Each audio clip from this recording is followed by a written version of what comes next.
मैं ऐसी इंसान हूँ जो मुझे लगता है मैं जेनजी के अंदर फिट इन नहीं करती, क्योंकि आजकल जेनजी के मतलब बेसिकली सो मतलब वो कूल वाले बच्चे नहीं होते, पैम्पर्ड, हाँ। पैम्पर्ड कूल, वो थोड़े से बर्गर टाइप के बच्चे, और मतलब उनकी हर चीज़ में मतलब एक मजाक होता है। आई थिंक ये जेनजी जो है ना एक मतलब हमारे ट्रेंड बन गया, और हमारे मुल्क में ऐसा है कि जो चीज़ ट्रेंड बन जाए हर बंदे को फॉलो करनी होती है।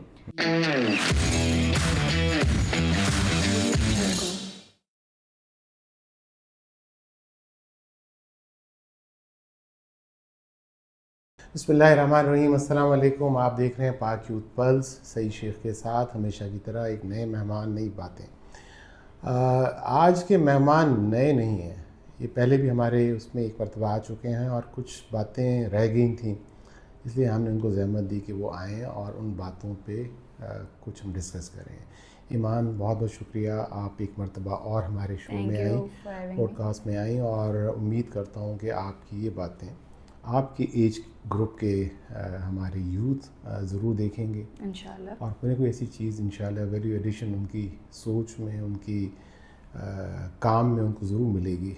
अच्छा, आपकी एकेडमिक जर्नी का तो हम पहले ही डिस्कस कर चुके हैं, आपकी एक्स्ट्रा करिकुलर की भी बात हो चुकी है। अभी बात मैं ये करूँगा कि ये लाहौर जाके रहना, पेरेंट्स से दूर, सिबलिंग्स भाई बहनों से दूर, कैसा एक्सपीरियंस लगा आपको?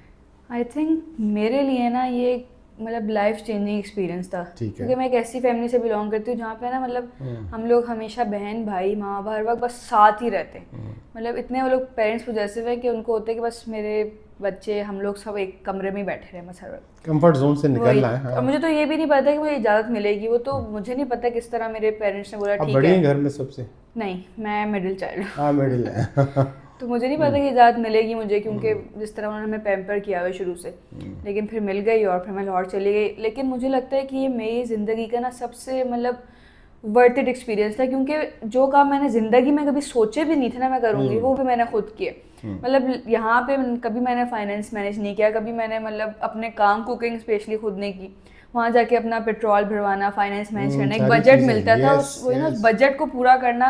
एक मुझे होता था कि मैंने अपना गोल सेट किया होता कि भाई ये पैसे इसके लिए रख दें, ये पैसे इसके लिए रख दें, फिर खुद ही अपने छोटे छोटे काम करना। तो वो एक लाइफ चेंजिंग एक्सपीरियंस था, और फिर नए लोगों से मिलना। मुझे लगता है कि कल्चर भी बहुत डिफरेंस है यहाँ का और लाहौर का। लाहौर का ये तो है। तो वहाँ के लोगों से मिलना, लेकिन फिर एक बहुत एडवांटेज भी हुए हैं। मतलब शुरू में it was very hard, but I think कि मेरे लिए बहुत ज़रूरी था, और it was a great learning experience.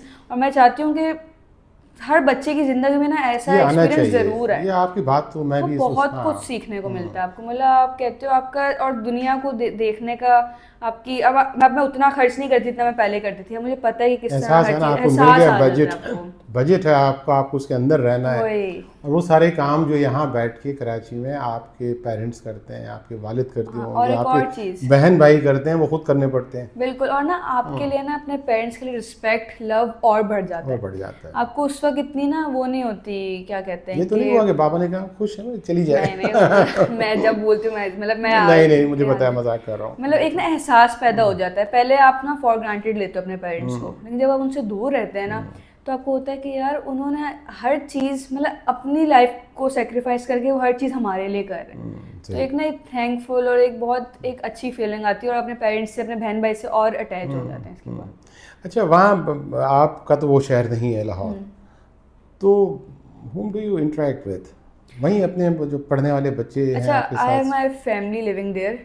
Basically मैं पंजाबी ही हूँ, तो जैसे अच्छा मैं बताया ठीक है, था, तो तो आपका कल्चर हाँ ओरिएंटेशन लाइक है। मेरा ददियाल इज़ देयर। ओ अच्छा अच्छा तो अच्छा, आई लिव ठीक विद है माई कजन ठीक देयर, है विद माई ठीक फुप्पो। है ठीक है, तो फिर हाँ। वो उतना मसला नहीं, लेकिन पता है इमीडिएट फैमिली तो वही होती है। इमीडिएट फैमिली तो तो उसके हाँ बगैर तो हाँ। मतलब life is how often incomplete. You talk to your parents?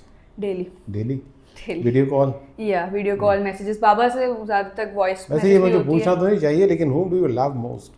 बाबा या बोथ। मम्मा? दोनों को? बोथ इक्वल, वाह, मतलब मैं इक्वल, हाँ। फ़र्क कर ही नहीं सकती, बाबा कुछ होते हैं ना अलग बच्चे, तरीके से। यहाँ पेरेंट्स भी होते हैं, ये इसका खास है, ये इसका खास है, नहीं मुझे लगता है कि आपके यहाँ ऐसा नहीं है? नहीं, मुझे लगता है पेरेंट्स ना, जैसे बच्चे कहते हैं आप इसको ज़्यादा प्यार करते हैं, इसको ज़्यादा प्यार करते हैं, मुझे लगता है पेरेंट्स ना हर बच्चे को इक्वल प्यार करते हैं, लेकिन प्यार करने का अंदाज अलग होता है, क्योंकि उनको पता होता है फर्स्ट चाइल्ड को किस तरह ट्रीट करना है, मिडिल चाइल्ड को किस तरह ट्रीट करना है, और लास्ट बॉर्न को किस तरह ट्रीट करना है। कुछ बच्चे होते हैं वो प्यार खींचते हैं अपनी तरफ, कुछ बच्चे होते हैं वो एक्सप्रेस नहीं करते, कि माँ बाप को पता होता है इसको किस तरह प्यार करना है। तो मेरे ख्याल से कोई भी माँ बाप ना अपने बच्चों में फ़र्क नहीं कर फ़र्क सकता, नहीं कर नहीं सकता। कर। मेरी बेटी जो है हादिया, और दो बेटियाँ, तो मेरी जो छोटी बेटी है हादिया, वो मुझसे अक्सर कहती है, पापा आप किससे प्यार करते हैं, मुझसे या हफ्सा से? तो मैं कहता हूँ बेटा तुम दोनों से। कहते नहीं ये नहीं हो सकता, कोई एक बताए। तो वो बड़ी बहस करते, फिर मैं उससे कहता हूँ कि तुम दोनों मेरी आंखें हो। बिल्कुल। क्या ये हो सकता है कि एक आंख बंद करूँ और पूरा देख सकूँ? ओह माशाल्लाह। तो फिर वो चुप हो जाती हैं। और फैक्ट भी यही है, ऐसे ही है। पेरेंटिंग जो है ना वो बहुत खूबसूरत रिश्ता है ये। बहुत खूबसूरत रिश्ता है। ब्लेस्ड आर दोज पीपल, और बच्चे और पेरेंट्स इनके साथ ये लव बॉन्डिंग है। कोई रिप्लेस नहीं कर सकता। सख्त बातें हो सकती हैं कभी कभी, वो भी आपके वो ही भी इंटरेस्ट प्यार में ही है, होगी, वो चाहते हैं कि प्यार हम है, हाँ, वाकई बेहतर करें। ऐसा ही और है। They are the only people जो हमारी सक्सेस में वाकई दिल से खुश वाकई, होते हैं। हाँ। बाकी तो ऊपर ऊपर से होते हैं, अंदर होते हैं कि अच्छा क्यों ईमान ये सक्सेसफुल। बताएं, ये जेनजी का कॉन्सेप्ट तो समझाएं, हम बूढ़े लोगों को तो पता नहीं है। आप बताइए what is this Gen Z and how does it differentiate from non Gen Zs?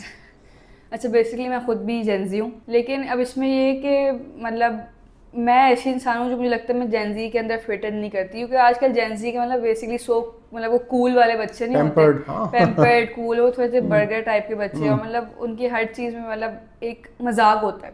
I think Gen Z जो है ना एक मतलब हमारे ट्रेंड बन गया, और हमारे मुल्क में ऐसा है कि जो चीज़ ट्रेंड बन जाए हर बंदे को फॉलो करनी होती है। तो मैं बेसिकली वो चीज़ों को सपोर्ट नहीं करती, क्योंकि मुझे लगता है कि वो बेसिक मैनर्स और मतलब उन जेंजी के अंदर ना मतलब मुझे ऐसा फील होता है कि वो जो बेसिक नॉर्म्स और प्रिंसिपल है ना वो उस चीज़ को फॉर ग्रांटेड लेते हैं। उनको होता है कि नहीं तो पुराने ज़माने की बातें ऐसी थी, ऐसे नहीं होती। वो अपने नए रूल्स, अपनी नई हर चीज़ को मजाक में ले लेते हैं, हालांकि हर चीज़ को मजाक में नहीं लेना होता। दे आर थिंग्स जो आप मजाक में, कुछ चीज़ें होती हैं आपको सीरियस लेनी होती हैं, क्योंकि ज़िंदगी इतनी आसान नहीं है। मतलब सही। आपको बहुत स्ट्रगल फेस करनी पड़ती है, और फिर जब वाकई में कोई मुश्किल आती है ना आपके ऊपर, और आपको आदत हो कि आपने हंसी मजाक में उसे कर देना है, तो फिर वो आपके लिए उस वक्त मुश्किल लाइफ शुरू हो जाती है। सही सही। अच्छा ये बताइए कि जहाँ डिजिटल वर्ल्ड के बहुत सारे फ़ायदे हैं, जब हमारा वक्त था तो हम तो टिपिकल कापियों पे लिखना ये करना आज भी होता है, लेकिन उस वक्त तो खैर हमारे ज़माने में बहुत पुरानी बात है कि वो उस ज़माने के बच्चे कापियों में भी नहीं लिखते थे, स्लेट्स होती थी उस पर, हाँ, उस पर लिखते थे। आजकल डिजिटल उसका बड़ा फ़ायदा है, क्योंकि आपके हाथ में सब कुछ है, आप जो पढ़ना चाहें, जो देखना चाहें। और अब तो कल्चरल इम्पीरियलिज्म भी इसे हम कह सकते हैं कि इतना इन्फ्लुएंस है, इस मीडिया का इतना इम्पैक्ट है लोगों की सोच पे, तो इसके पॉजिटिव एंड नेगेटिव दोनों को है ना। बिल्कुल दोनों। How do you see this divide? I think जैसे कि आपने खुद बोला कि हर चीज़ के पॉजिटिव और नेगेटिव इम्पैक्ट्स दोनों होते हैं। तो एक तो एडवांटेज ये है कि मतलब हम जो भी हम कामयाबी की तरफ जा रहे हैं, मतलब जो चीज़ें दूसरे ममालिक में बहुत पहले से चीज़ें वो पाकिस्तान में अब आ रहे हैं। लेकिन इसी तरह इसी के साथ कुछ नुकसान भी है, वो ये कि मुझे लगता है अब चैट जीपीटी आ गया, मुझे लगता है कि बच्चे ना या बच्चे बड़े जो भी वो एडिक्ट हो गए हैं उसके। बड़े भी क्या, मैं भी हूँ। वही ना कि हम शॉर्टकट्स ढूंढते हैं, तो उसमें ये होता है कि जो आपकी अपनी क्रिटिकल थिंकिंग होती है ना, मुझे लग रहा है वो कम हो रही है। आप जो है ना पूरा डिपेंडेंट हो रहे हैं चैट जीपीटी या एआई पे। लेकिन वो बात भी है कि आगे आपका पूरा ज़माना ही एआई का है, बट आई थिंक थोड़ा सा ना हम लोगों का माइंड कंट्रोल हो रहा है और ग्रोथ नहीं हो पा रही है। देखिए ये बात तो आपकी सही है कि क्रिटिकल थिंकिंग, वो बच्चों में जो लगाव था, अब किताबें ख़त्म हो रही हैं, आप किताबें अब ऑब्सलीट हो गई हैं। एक ज़माना था किताबें, लेकिन किताबें आज भी पढ़ी जाती हैं बाहर। अगर आप देखें तो यूरोप में, अमेरिका में, आप बस में सफ़र करते हुए जो भी जाएगा वो किताब ही पढ़ रहा होगा, न्यूज़पेपर पढ़ेगा, किताब पढ़ेगा, फारिग नहीं बैठते। या मोबाइल भी हमारी तरह जो है ना लगे नहीं होते अनफॉर्चुनेटली हमारे यहाँ।